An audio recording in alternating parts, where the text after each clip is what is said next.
Good morning student. In last video we have completed terminology and today's we will start with the duties of short clock operator. The short clock is used for the entire game including overtime periods.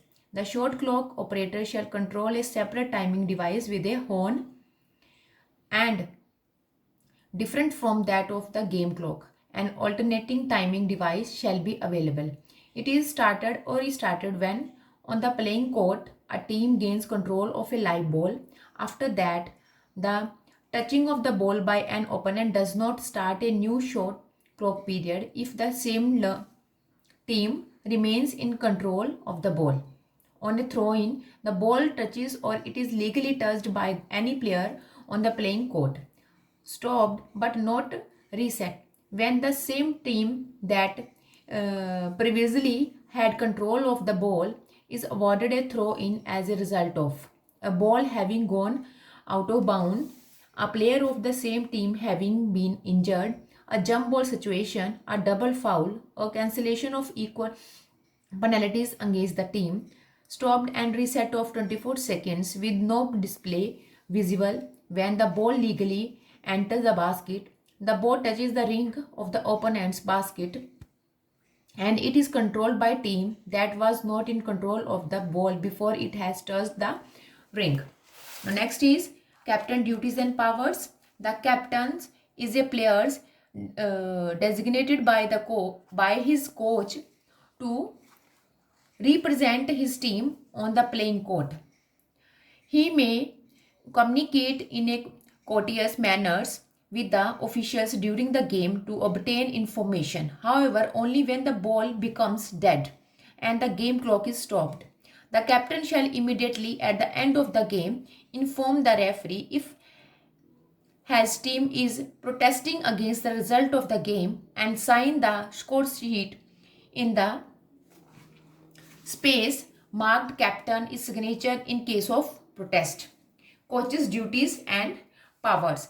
At least 20 minutes before the game is scheduled to begin, each coach or his representative shall give the scorer a list with the names and corresponding numbers of the team members who are eligible to play in the game, as well as the name of the captain of the team, the coach and the assistant coach.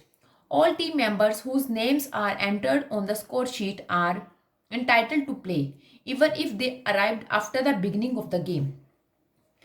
At least 10 minutes before the game is scheduled to begin, each coach shall confirm his agreement with the names and corresponding numbers of the team members and the names of the coaches by signing the score sheet. At the same time, they shall indicate the 5 players who are to start the game. The coach of team A shall be the first to provide this information. The team personnel are the only persons permitted to sit on the team bench and remain with their team bench area. The coach or the assistant coach may go to the scorers tables during the game to obtain statistical information only when the ball becomes dead and the game clock is stopped.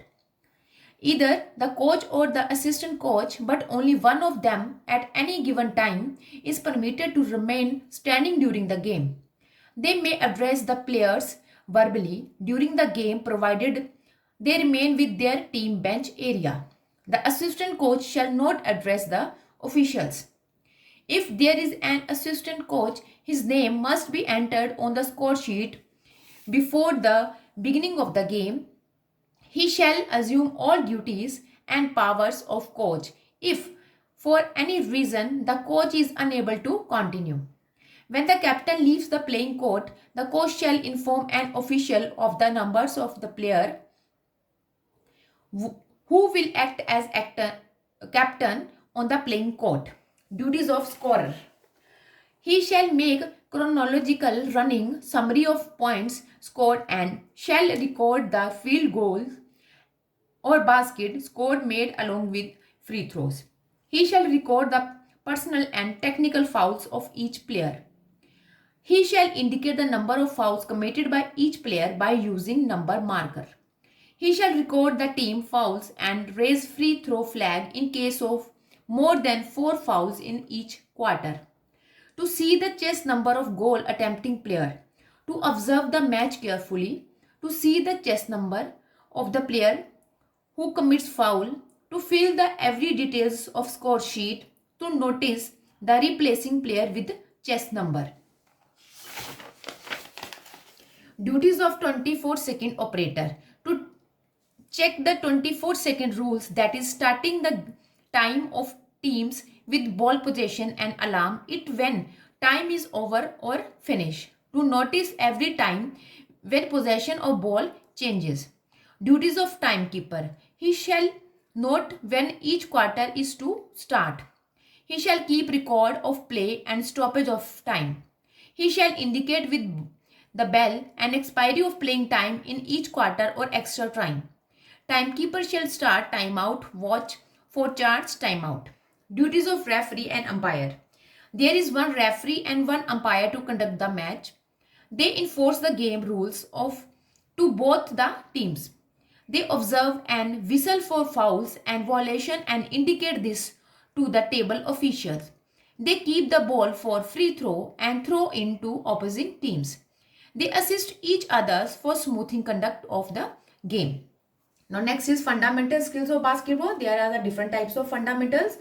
First is dribbling, low dribble, high dribble, behind the back dribble, etc.